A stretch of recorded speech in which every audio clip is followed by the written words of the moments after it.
मेरे दोस्तों, जब बिहार का एक सबसे पढ़ा लिखा आदमी, एक ऐसा इंसान जिसने अपनी पूरी जिंदगी शिक्षा को समर्पित कर दी, आईआईटी के रिटायर्ड प्रोफेसर, 70 से ज्यादा किताबों के लेखक, जिनकी किताबें पढ़कर बिहार के हजारों बच्चे आईआईटी तक पहुंचे हैं, जब ऐसे आदमी चुनाव में उतरते हैं तो उन्हें वोट मिलता है सिर्फ 15,000।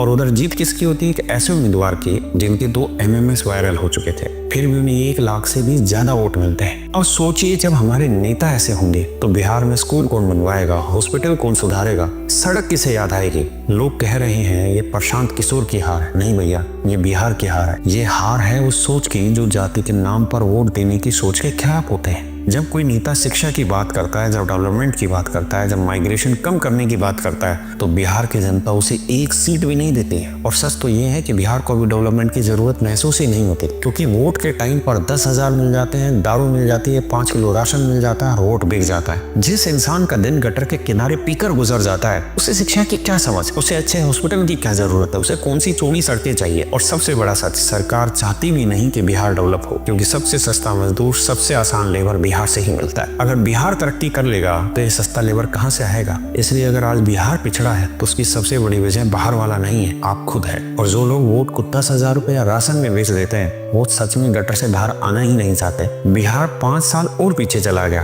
क्योंकि तुमने बदलाव का मौका होते हुए भी उसे ठुकरा दिया। मुझे ये उम्मीद थी कि प्रशांत किशोर जैसा पढ़ा लिखा आदमी शायद बिहार में सरकार बनाएगा, लेकिन मैं ये जानकर बहुत हैरान हुआ कि प्रशांत किशोर के मुश्किल से 1 से 2 ही कैंडिडेट ऐसे थे जो जमानत बचा पाए। आप सोचिए कि किस तरीके से फिर एक पढ़ा लिखा आदमी अपने बलबूते पर राजनीति में आ सकता है। जब हम हर चीज को जातिगत और पैसे में बेचते चले जाएंगे तो देश कैसे डेवलप करेगा?